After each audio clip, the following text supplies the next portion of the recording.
Nicolas, there is also people in Toronto that are physically looking at the Zoom, so you have people online and some people physically there in Toronto, but I don't have the exact estimation, but maybe 40 or 50. So it's my bad great... that I'm not in Toronto then. The fun times of Zoom. We cannot tell with the background that you have. We could be anywhere on Earth. So it's my great pleasure to introduce the first keynote of Canadian AI. So we have the chance to have Nicolas Papernot, who is a professor in Toronto University and also working at the Vector Institute. He has a Canada SciFar AI chair, and I would say is one of the world leading experts on privacy and security in machine learning.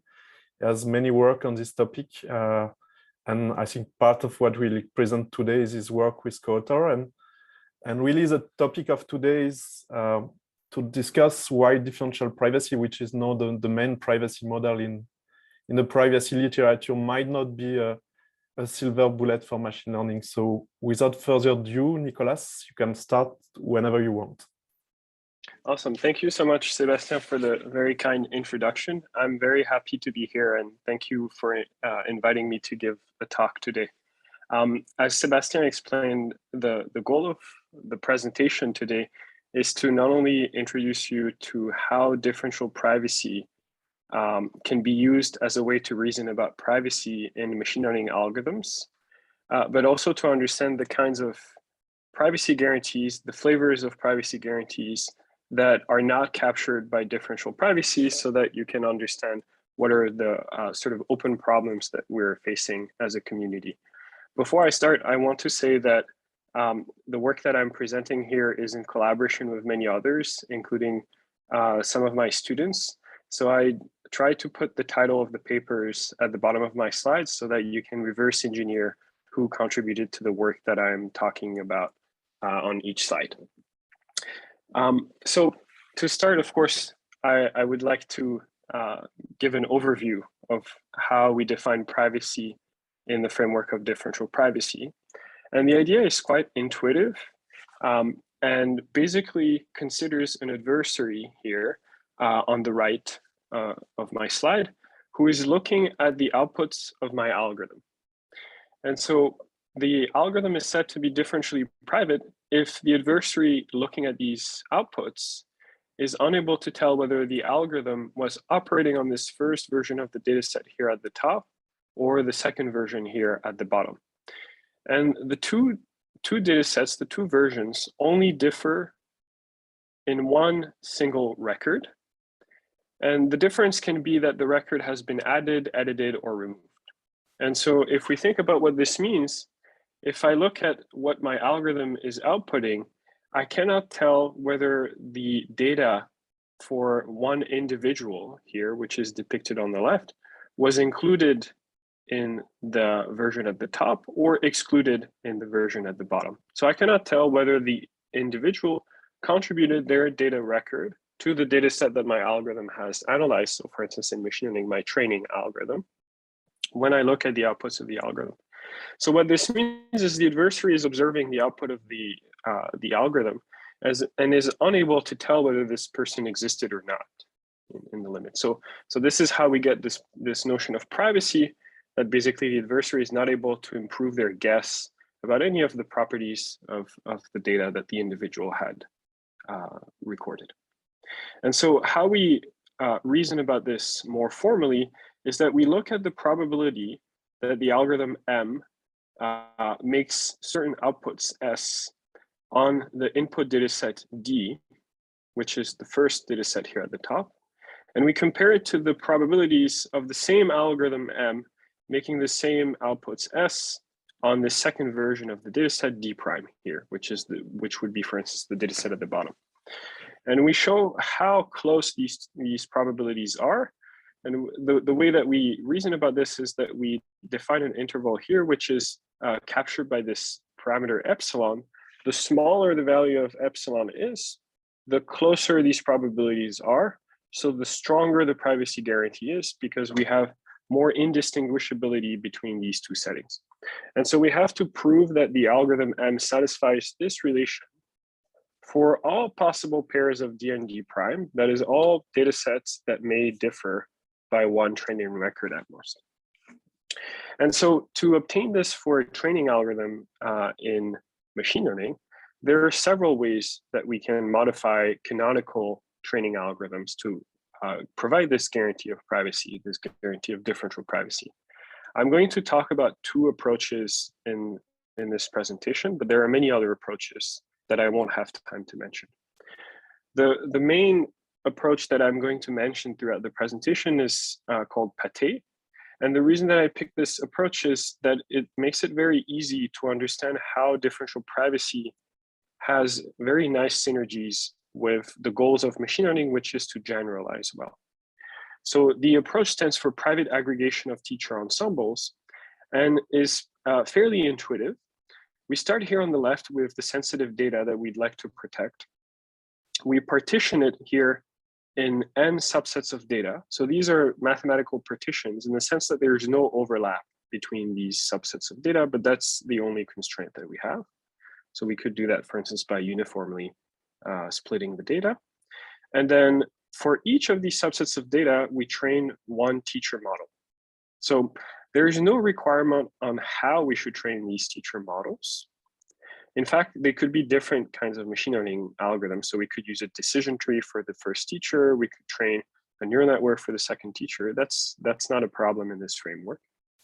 But the only constraint is that they are trained independently from these different subsets, these different partitions of data.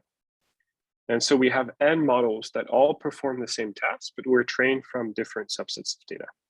So now the question is, how do we get these models to predict with privacy? Because so far, nothing that we've done involves modifications of the training algorithm. And the way that we obtain privacy in Pate is at inference, when we make predictions. So we're going to get a test input that we want to label with privacy. And so the way that we're going to do is we're going to send this input to the n teachers, and we're going to ask them to vote for one of the possible labels in the problem that we're trying to solve. And we're going to build a histogram of votes. For each of the possible labels, we're going to count how many votes, how many teachers voted for this label. And then rather than outputting directly the label that received the most number of votes, which would be sort of the naive thing we might want to do, we're going to randomly perturb the histogram of votes before we take the argmax to obtain the label that received the most number of votes. And because we introduced this noise in the histogram, we are able to prove that this entire operation is differentially private in the sense that the label that one receives that is the argmax of this noisy histogram comes with guarantees of differential privacy. Okay, and the reason why is that basically the noisy argmax is sort of a primitive that's fairly used in differential privacy, and you can basically understand intuitively why it protects privacy.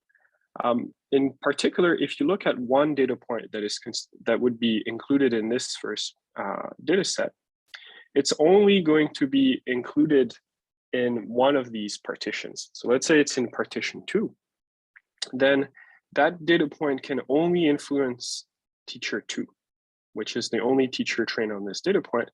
And so when the noisy argmax is revealed, only the single vote submitted by teacher 2 is possibly influenced by that particular piece of data. And so you can see how revealing the noisy argmax preserves the privacy for this particular piece of data because it cannot influence very much the output of the argmax. And in fact, the fact that we add noise means that if an adversary repeatedly queries Pate, then they wouldn't be able to know if the prediction changed because that data point contained in partition 2 changed, or because we've just sampled a different noise vector that we added to the histogram.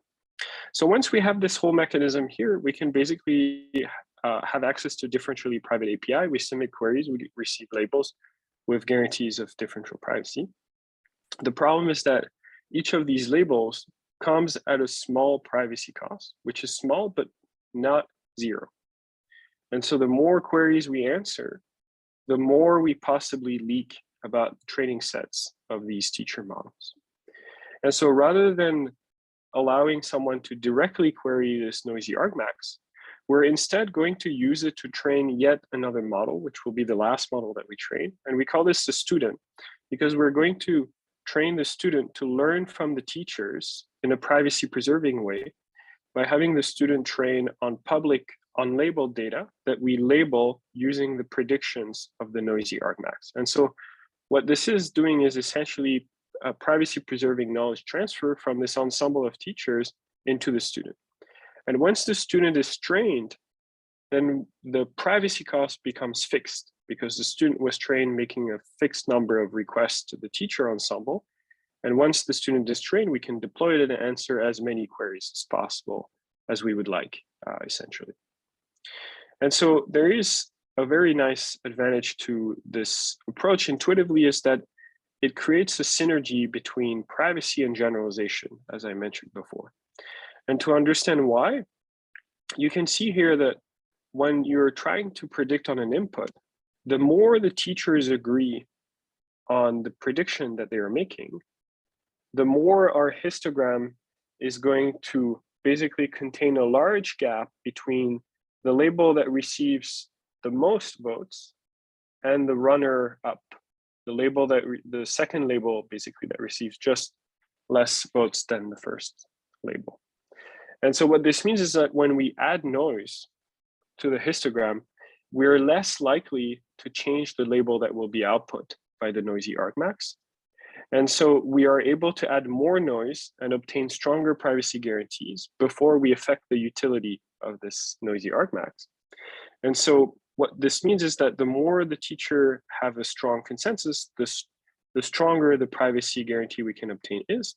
But also the more the teachers have consensus, the more likely it is that the prediction they're making is a good prediction in the sense that they have generalized well from their training set, because they all made the same prediction from different subsets of data. And so we have this intuitive form of generalization. And so what this means here is we have an example, as I said, of differential privacy aligning well with the goal of machine learning, which is to generalize well. And what this means in particular is that we can make improvements to Pate that simultaneously strengthen the privacy guarantees and the utility of Pate. And the way that we can do this is by enforcing a minimum consensus level before we reveal the prediction of the noisy argmax. So if the teachers don't agree enough, we simply don't answer the query. And what we showed in this follow-up is that we are able to get improvements in both the utility and privacy thanks to this simple modification. And this is kind of exciting because usually in security research, we always have to sort of take away some performance when providing the security guarantee. And here there's this nice synergy, which is not frequently seen. That said, if we compare the performance of the privacy preserving model and the performance of the non-privacy preserving model, we would still have a gap. The privacy preserving model would typically perform not as well as a non-private model. So here I have some numbers showing on simple data sets how we are still with the sort of competitive approaches 1 point away from the test accuracy we would get without privacy. Here we're about 3 points, and then here about 10 points away. And so this is one of the limitations of differential privacy, and I'll try to explain why we cannot have as high accuracy as we typically get without training with privacy in the later part of the presentation. One thing that I'll mention here in this table, this is an excuse to show another piece of work where we found that the choices that we make when we train machine learning models with differential privacy can be different than the choices that we make when we train a machine learning model without privacy. And in particular, the choice of architecture that performs best with privacy can be different from the choice of architecture that performs best without privacy. In this paper, we found, for instance, a different approach, not Pate, but an approach that provides differential privacy called differentially private stochastic gradient descent. It performed best when we use bounded activation functions in our neural network as opposed to ReLU activation functions, which are more widespread in training without privacy. And so this is interesting because it shows that we shouldn't take a non-private pipeline and then simply replace the optimizer with a private optimizer and repeat. We should design the machine learning pipeline with the fact that we're going to learn privately in mind at the very design phase. Another question that we looked at in terms of understanding this trade-off between privacy and utility is the problem in terms of this trade-off between privacy and utility coming from the fact that we haven't done a good enough job at analyzing the privacy guarantees of the algorithm. Because this is possible, right? We have an algorithm, we have to prove that it's differentially private, which means that we have to prove essentially it satisfies this relation here at the bottom of the slides. And so it could be that we haven't done a tight enough analysis and that we could further improve this analysis and then get stronger privacy guarantees. Okay, and so what we found in this paper is that this is not the case for differentially private stochastic gradient descent, which again is one particular way to train privacy. And we would have to repeat this exercise for other approaches to know if this is also the case for other approaches. But here what we're showing is that as we go from the most realistic adversary that we are able to instantiate against the privacy preserving training algorithm, all the way to the most theoretical, which means this is not a realistic adversary in the sense that it has a lot of capabilities that would not make the attack very practical, but yet these capabilities are allowed by the threat model that is introduced with the definition of differential privacy. And so what we see here is the red dotted line tells us how much the privacy analysis, the differential privacy analysis, tells us that we would be able to leak in terms of private information. And you can see that this line is flat. And the reason is that the analysis in differential privacy does not depend on what the adversary knows or is able to do. Okay, and so we have, regardless of the different adversaries that we consider, we always have the same leakage tolerated by the formal analysis. And here, the bars here, the blue bars, are showing you how successful our practical empirical adversaries are in these different sets of capabilities.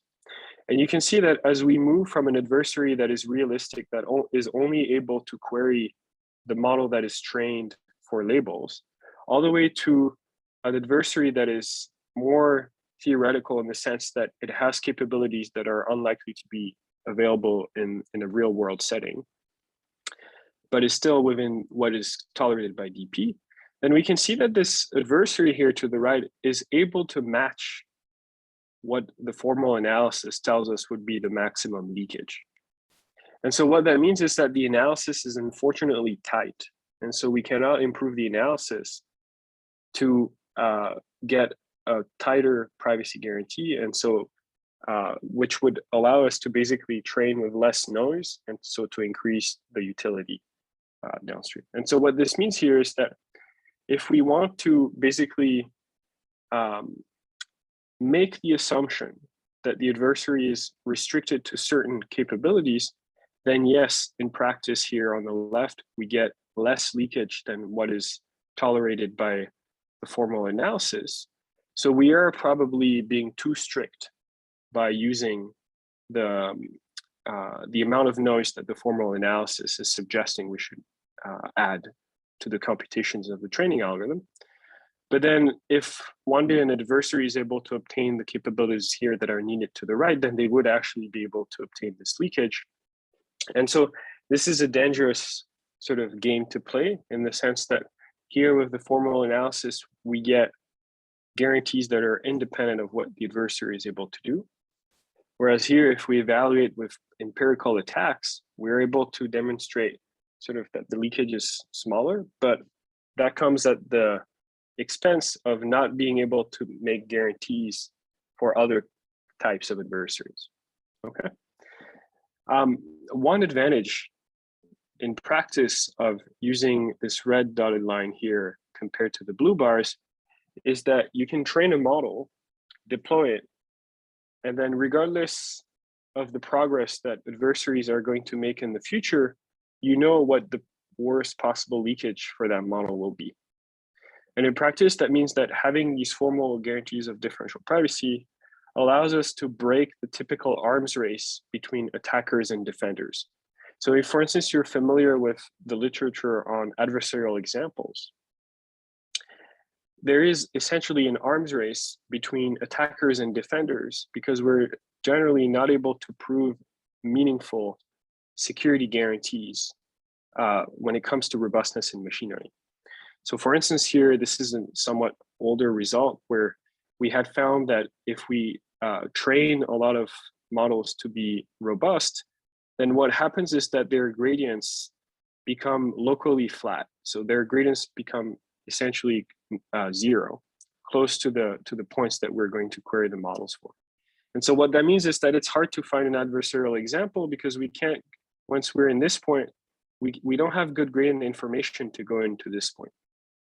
Whereas if we perform a black box attack where we assume we don't know the model and we learn an approximation of the model, this is the kind of approximation we'll learn, which has very good gradients. And so if the adversary knows that the defender has used a defense here, then they can train an approximation of the model that has gradients that are meaningful and then find the direction in which to perturb the input to obtain an evasion attack.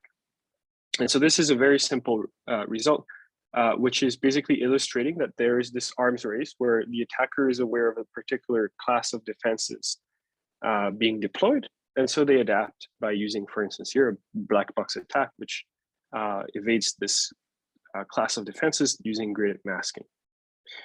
And what we found is that in privacy, there is actually the same type of arms race that is starting to happen, where here there is a very common attack in the privacy literature, which is called membership inference, where we try to tell whether or not a particular point was included in the training set of a machine learning classifier. And so a lot of these attacks depend on having access to the confidence scores that the model predicts, okay? So there has been a bunch of defenses that propose to hide this confidence score or to manipulate the confidence score so that it's less informative to the adversary. But the problem is that we were able to develop an attack that only requires access to the label.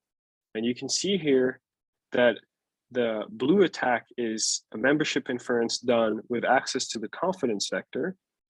And the orange dotted line here is our attack, which only requires access to the label predicted, so no access to the confidence. It actually performs the same than the attack that has access to the confidence. And so what that means is that the adversary doesn't need access to the confidence to perform a good membership inference attack. What that means in turn, of course, is that any defense that tries to hide the confidence is not achieving any form of privacy, because all the adversary needs to do is to switch to a a label-only membership inference attack. Whereas if we had trained the model with differential privacy, what we of course obtain is that we have the same guarantees whether or not someone uses a label-only attack or a confidence attack. And in practice, we found this gave the best trade-off between robustness to the privacy attack and utility. And so this is an example of why having formal guarantees in differential privacy is helpful, because it does not depend on what the adversaries are capable of doing at a certain point in time, okay? And so this is, I think, one of the strongest advantages of training with differential privacy, despite the impact that it has on the utility of the model. Another limitation of differential privacy is that it's not a silver bullet in the sense that it doesn't capture all of the possible flavors of privacy that people might have in mind. And here I'm going to illustrate one common misconception that I found people have between differential privacy and confidentiality. And in practice, what is important to remember is that differential privacy does not protect from attacks that target confidentiality. So let me give you an example first of such an attack. So for instance, federated learning is a framework that provides confidentiality but does not provide differential privacy. And so the idea is to say, let's have a large number of clients with their training set. And rather than sharing their training sets with the central server, the clients are going to compute gradients on their training data locally, and then they're going to send the gradients back to the central server, which aggregates them and then trains a model. Okay? And so this does not protect privacy in any ways. The reason why is that the gradients contain the training data. If we actually look at the gradients, this is an example from the paper here at the bottom, we can find the training data exactly in the gradients. So this is here images where you have the original training data, and this is what you have in the gradient, where all we had to do here is call matplotlib on some of the components of the gradient vector.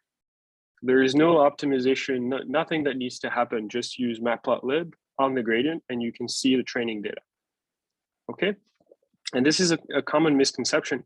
It's not because the data is not flowing directly that the information is not available to an adversary. Here, the information is directly available in the gradients.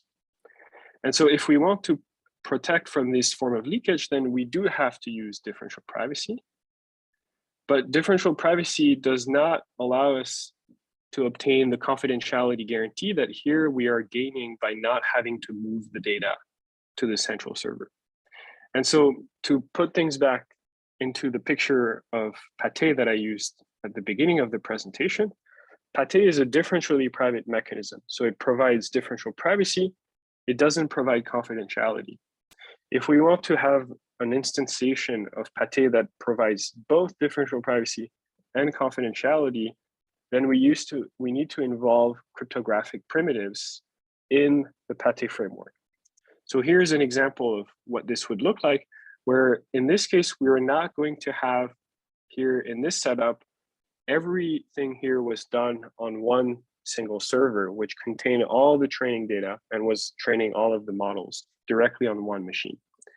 We can do the same thing on a distributed network of machines. And I'm going to illustrate this with a network of hospitals because it's very intuitive sort of how that works.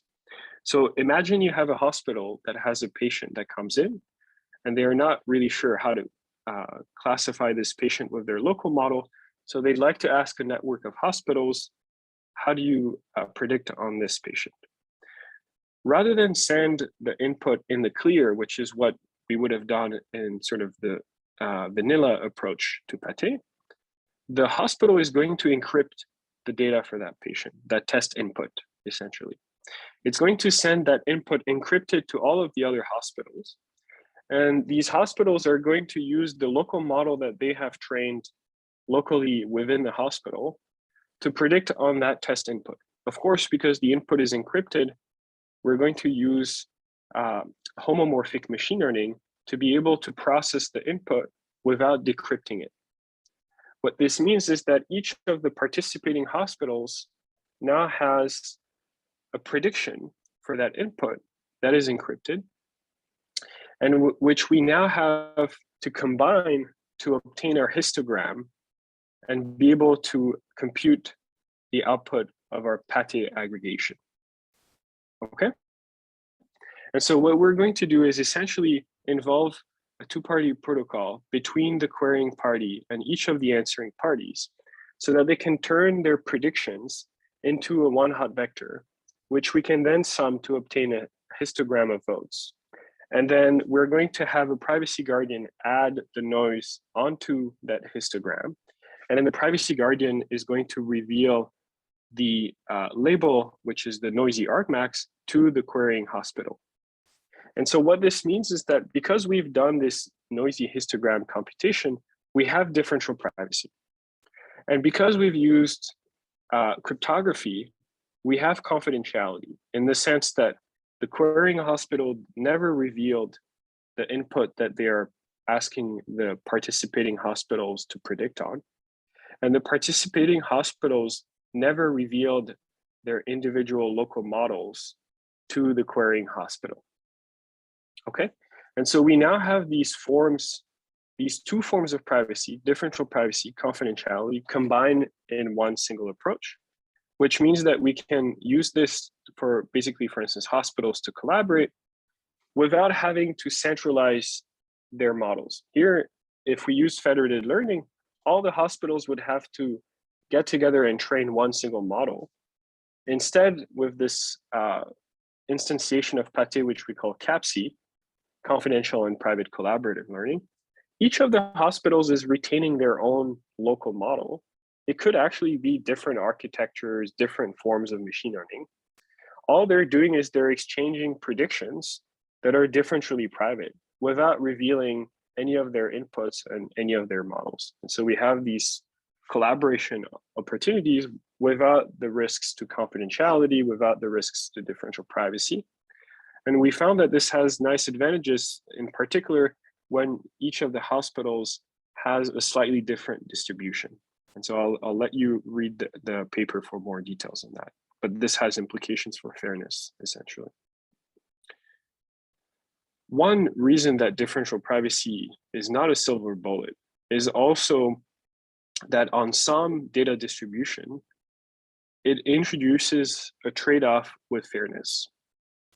And so this is problematic, and it actually explains some of the performance gap that I mentioned earlier in the presentation. When we compare a private model with a non-private model, we typically find the non-private model has higher accuracy than the private model. And one reason for that is that differential privacy prevents us from learning from the tails of the distribution.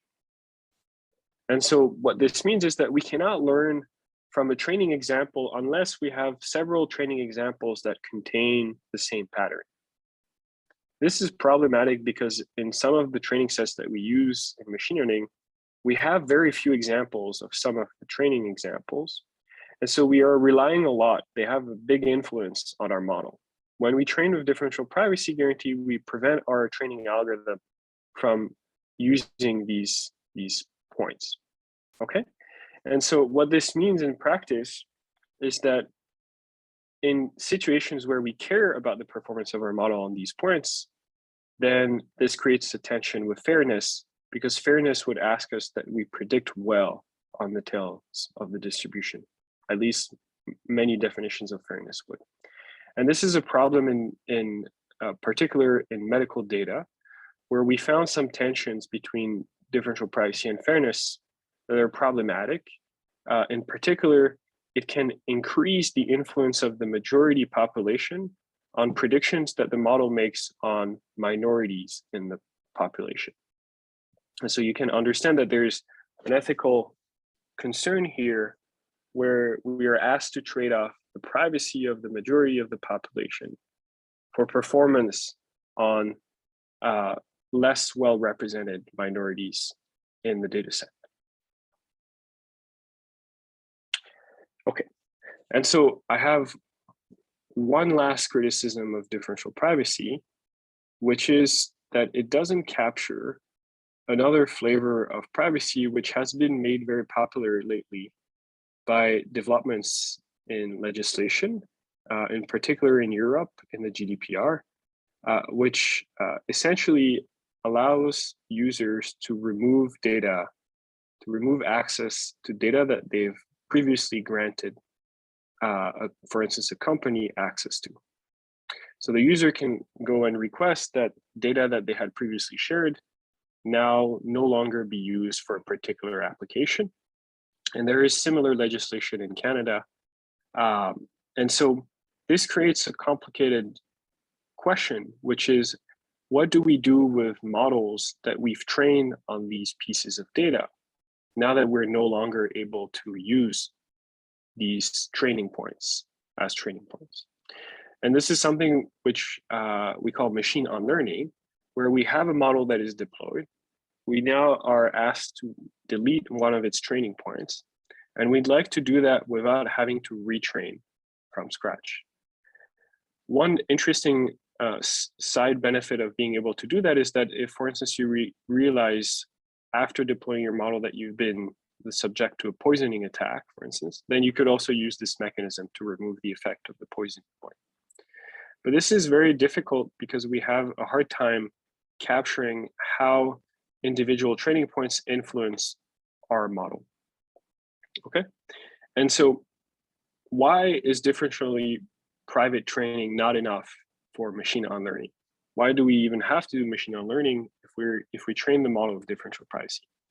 Well, there is a very subtle difference, and the reason why is that differential privacy bounds how much we can learn from all possible training points.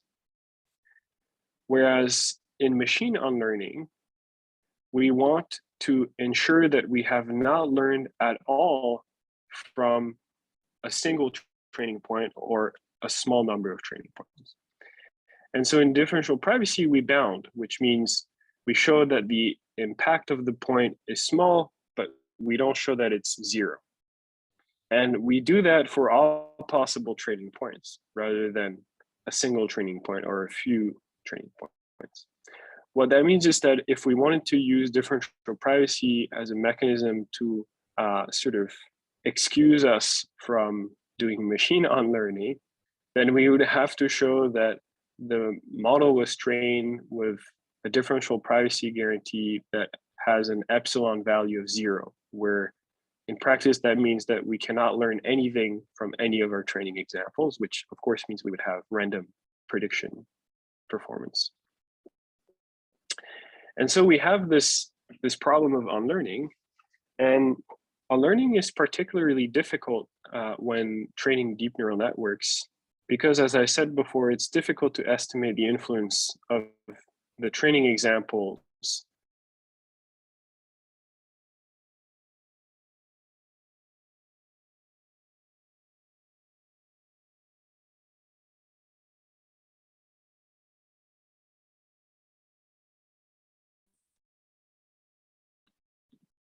Sorry, I think I got disconnected. Can you still hear me, Sebastian? Yeah, you got disconnected for a few seconds. Okay, perfect.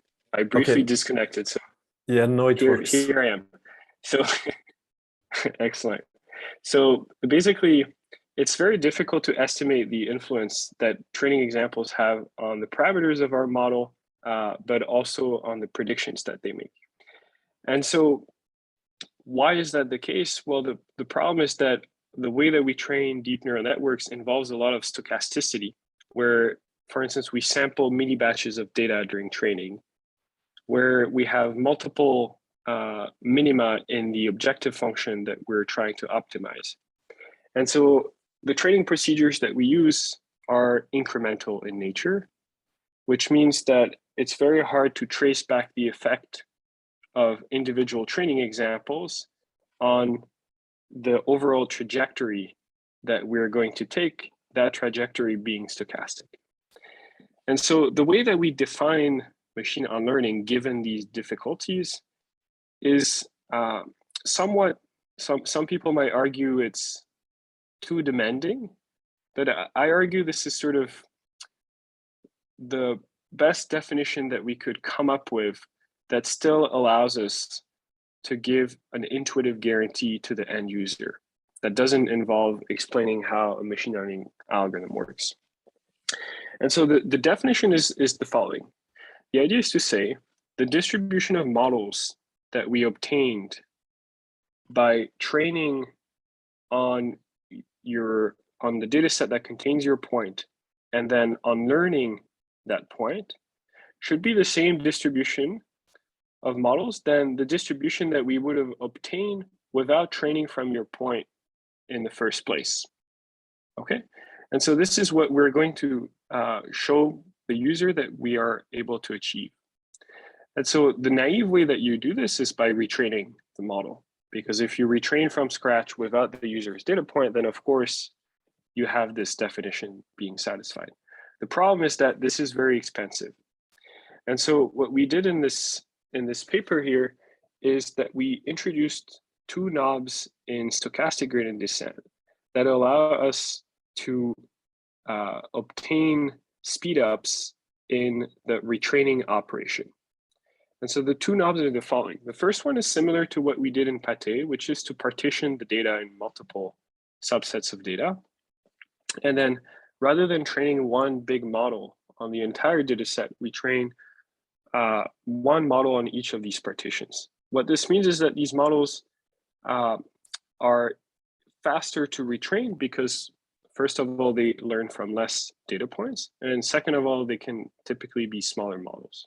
Okay, and so imagine we have this point here, which is the point to unlearn. It's contained in only one of the partitions. So only one of the models in the ensemble is now affected by this point. And so when we get a request to unlearn this point, we only need to retrain the corresponding model. So that's a very simple mechanism. The second idea that we introduced in the paper is to reorder the data during training. And so the idea here is to take advantage of the fact that storage is very cheap. And so if we create more useful checkpoints of the model during training, then we can save ourselves some compute effort once we get requests to unlearn the particular piece of data. And so the way we did this is that whereas typically in training, one will analyze the entire data set at each epoch of the training algorithm in stochastic gradient descent, we introduce data gradually. So here, if we consider one of these partitions, we further split the partition in slices. And so what we're going to do here is we're going to say, start training the model on 10% of the data rather than the entire data. Then save a checkpoint once you've trained on this 10%, before you introduce the next 10% of the data and now continue training the model on 20% of the data. And then you again save a checkpoint and then introduce 10% additional, and so on until you've trained on the entire data set. This is an interesting modification because it doesn't impact the performance of the model. And what it means is that when we want to, for instance, unlearn this particular point, all we have to do is revert to the last checkpoint that we know did not contain that data point. It was obtained before we introduced the slice that contained the data point. And then we can resume training from there. And this has the advantage of being, again, cheaper in expectation than retraining the entire model in the previous way. And so if we combine this sharding and this slicing, then we get CISA, which is the approach we described in this paper, and which gets significant speed ups compared to naively retraining a model from scratch. And we explain how that trades off with performance and with storage, essentially.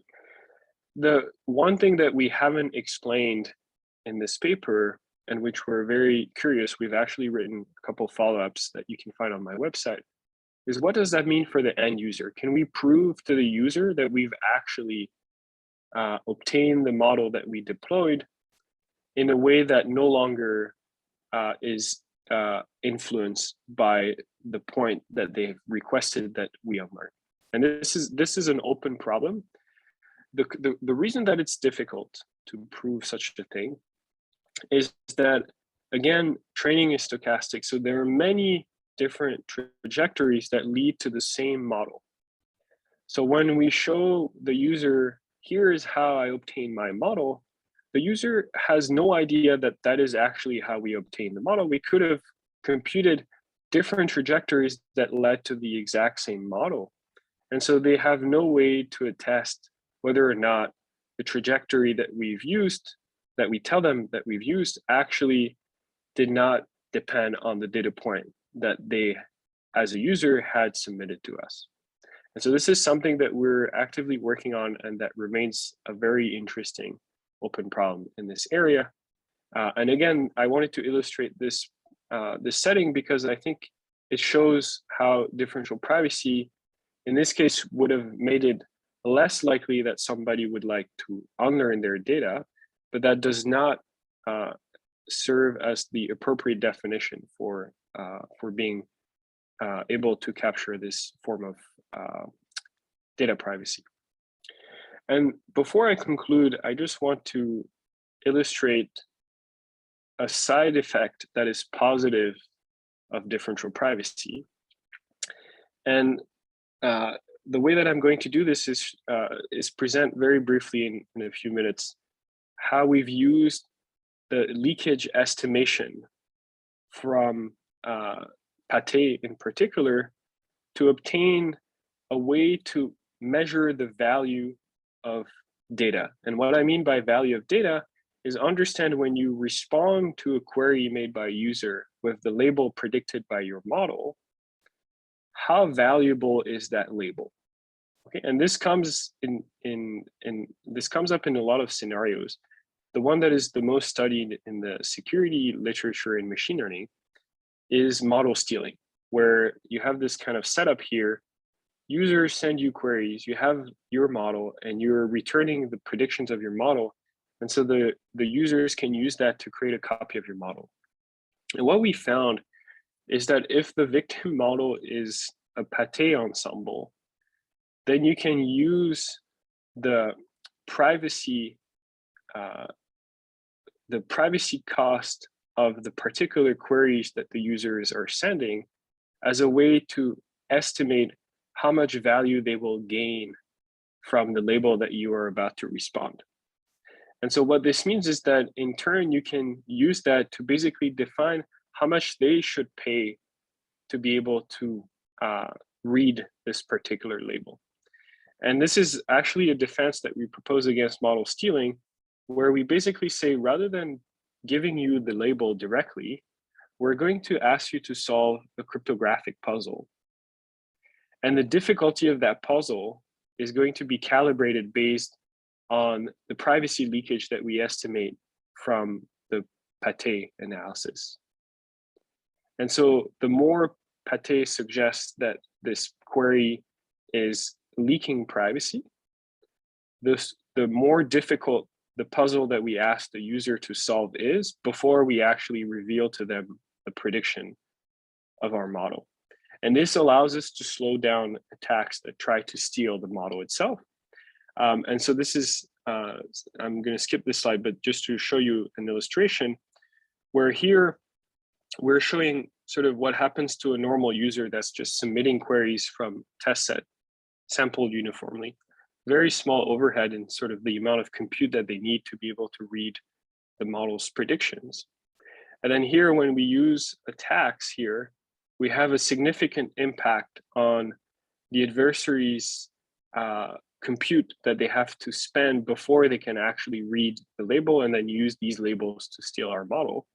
And that is even stronger when the queries that they make are sort of synthetic and are designed to extract more information from the model. So this is something that got me very excited in sort of the applications of privacy, differential privacy beyond privacy, because it allows us to solve very challenging problems in machine learning, where we try to understand what is the influence of a particular data point on our parameters, on our predictions, how much value does an input-output pair have, etc. So these are very challenging questions, and with differential privacy, we have an approach to sort of reason about them. And this is, just to conclude, one of the reasons that I'm the most excited about differential privacy. So the title of my presentation might suggest that I was here to criticize differential privacy, but I'm actually a very strong advocate for differential privacy because I like the way that it has so many synergies between problems that we're trying to solve as a machine learning community and problems that we're trying to solve as a privacy community. And I'm very excited about the opportunities that lie ahead of us when it comes to developing differentially private machine learning, and then solving, with the approaches that we develop, difficult problems that the machine learning community has been tackling for a very long time. So that's how I'll conclude.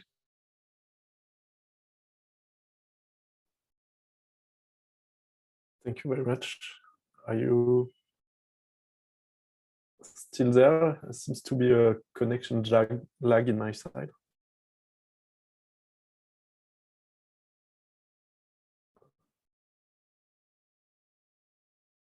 Okay.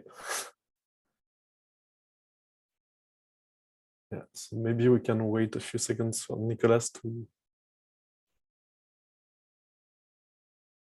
connect.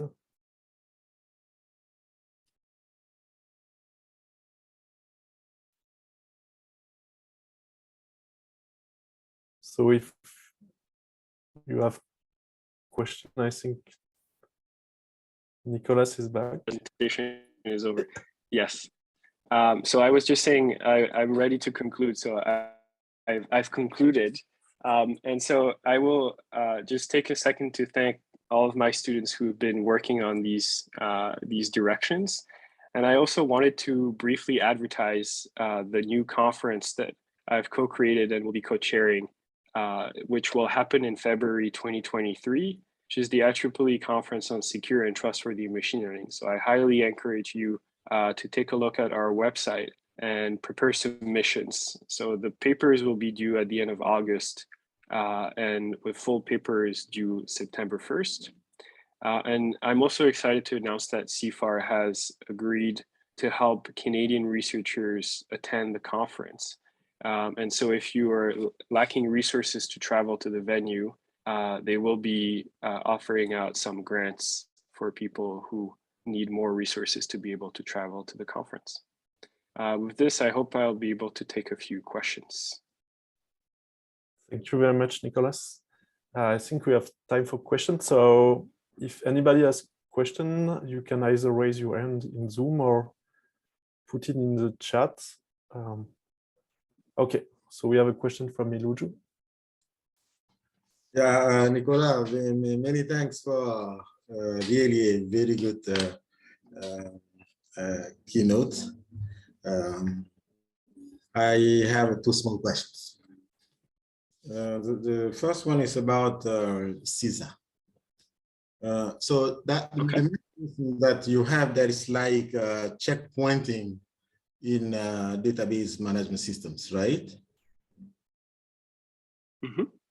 And so one thing that I want to hear from you is what is the difference between the kind of checkpointing that we have with database management systems and the checkpointing that I see here in CISA? Yeah, so maybe I can elaborate more. So the way you will just validate if I understood you well or not. The way I understood it is that in databases, the mechanism allows to not waste correct work that has been already done. It seems to be like a runtime mechanism or a mechanism that you invoke before the end of your work. But in your context, it seems to be that, well, you have finished the learning and you may be using it. And at some point you say, oh, geez, let's go back and undo some of the work that was done, right? So I just want you to comment a little bit on that. that's correct, yes. So yeah, no, so the novelty doesn't stem from the checkpointing itself. Checkpointing is very common in machine learning, and this is actually an advantage of the approach, is that we can rely on existing pipelines for machine learning to basically implement CISA.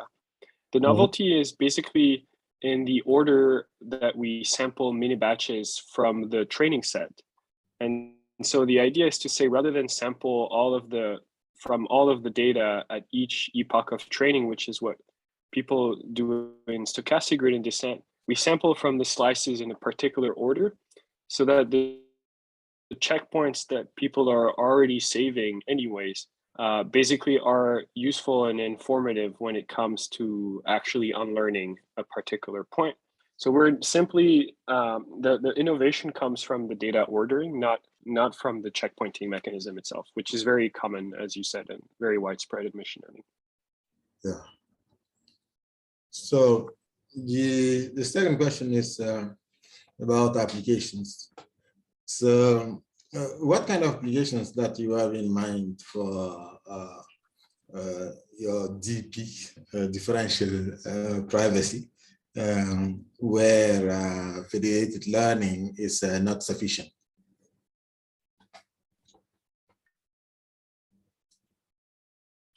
Yeah, so it's basically any application where the privacy of the training data matters. So as I explained in the presentation, federated learning doesn't provide any form of privacy.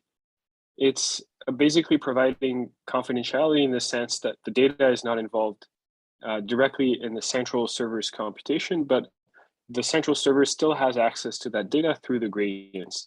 And so any application where the data, the user data is sensitive should involve some form of differential privacy. And that's why basically I presented the mechanism for CAPC, which does provide differential privacy. But there are other ways that you can basically integrate differential privacy guarantees in federated learning. What we found in our work, though, is that it's very difficult for an end user to trust the central server in a way that is not sort of simplifying the entire setup back to a centralized training algorithm.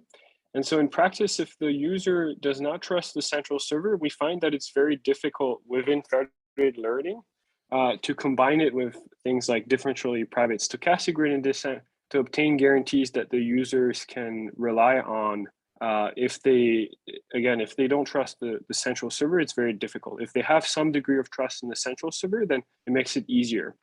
So any application where the data is sensitive, like I gave examples of medical data, but there are also examples where people will use just personal data, and that is essentially would require some form of differential privacy if we want to be able to make claims of privacy. Federated learning, the vanilla framework itself doesn't provide that.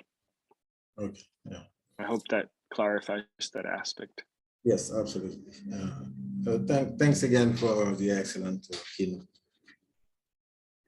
Nicolas, we have a question. Yeah, and thank you for the great questions. Nicolas, we have also a question from the chat from Erfan. So, Erfan, basically the question is how it would look like when we have near duplicate data points in the data sets. Do you have to have certain consideration around those, I think, for privacy? By the way, Erfan, if you want to jump in, just ask the question directly, don't hesitate. Otherwise, I will just release the question.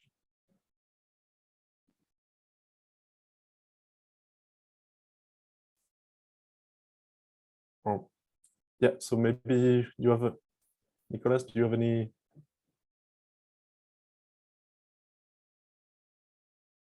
Okay, I think we got a disconnection.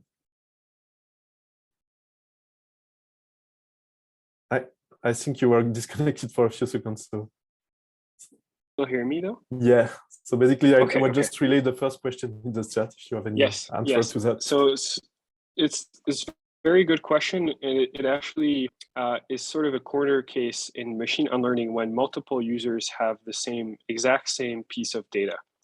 And so this is a difficult question in the sense that it depends what the relationship between the users that have the same piece of data is. In particular, you might imagine that multiple members of the same family would have exactly the same, for instance, photo in their data set. And so if one user requests that you delete the photo, but other users do not request that you delete the photo, basically, there are multiple ways that you can go about it. In our work, we essentially assume that even if the data points are identical, we only delete the data point that has been requested for deletion. And so what that means is that all of the users would independently have to request that the same data point be deleted if we have multiple copies of that data point.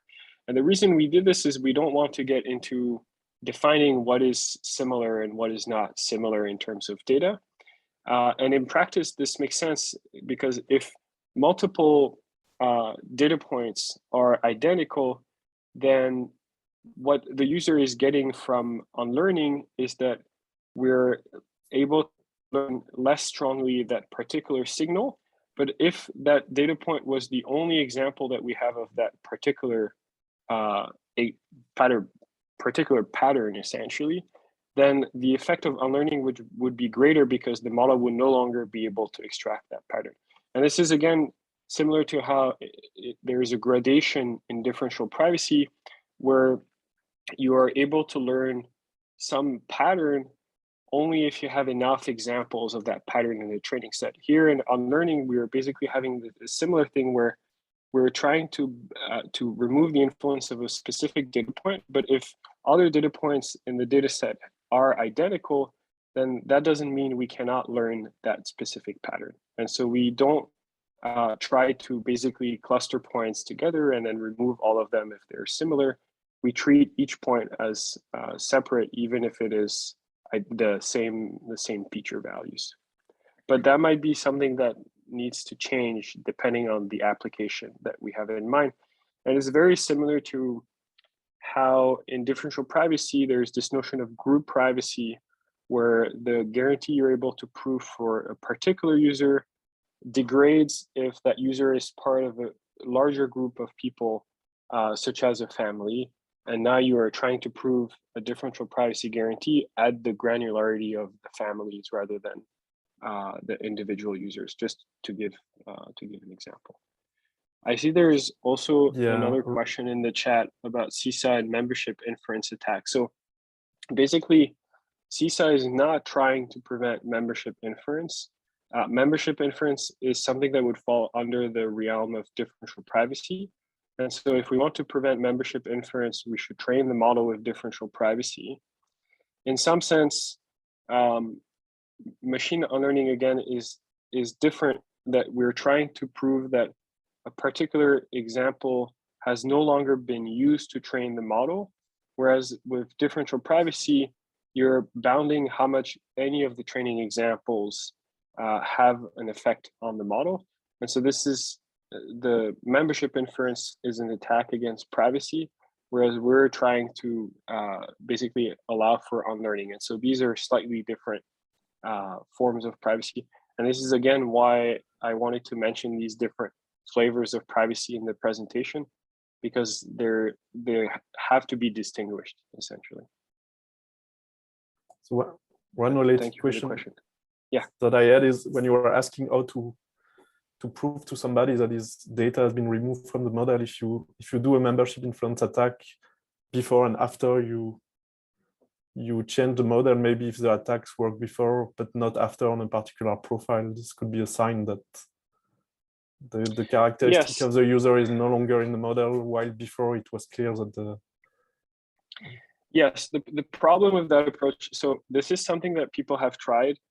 We wrote a paper that's on my website called Unrolling Stochastic Graded Descent, which discusses sort of why membership inference is not a good definition to reason about unlearning. And essentially the gist of the idea is that the membership inference signal is sort of depends on other points that are contained in the data set. And so you might have cases where membership inference fails despite the fact that the model still has learned from that data point. And so it's hard, it's not, that's why I don't want to make any claims that membership inference is basically defended against by CISA. They're very different flavors of privacy. And so that's also why basically we shouldn't measure unlearning based on sort of how well membership inference works on a particular point. Okay. They're two sides of the same coin, basically. Yeah. So do we have other question? So otherwise, I had a question also. You start to talk about group privacy. So one question I had is, because the title is differential privacy is not a silver bullet. So for like some people are working on property inference attack, or where you want to infer property of classes or category or subgroup of the population. Can you say a bit more if you think that differential privacy is not made for this, or if there is something that also helps to protect against this, or not? Or what is your opinion on this? I haven't done enough work on property inference to make a very strong claim.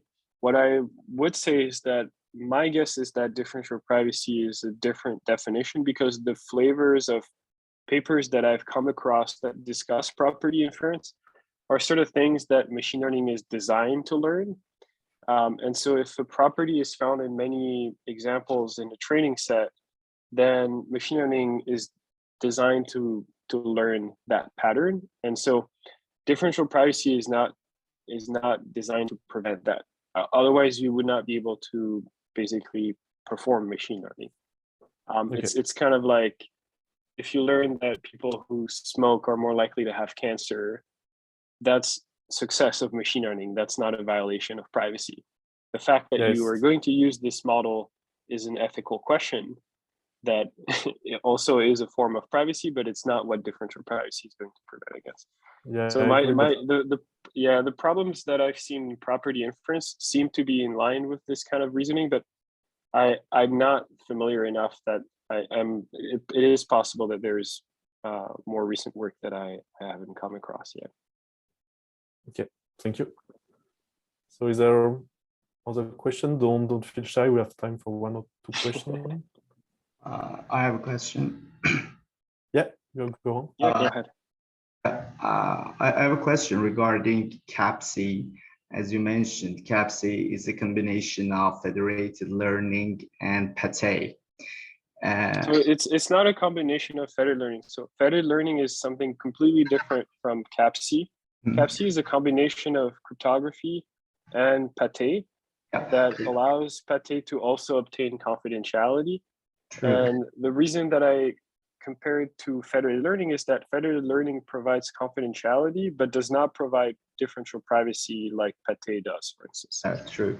I wanted to know that how we can combine neural network training on encrypted data.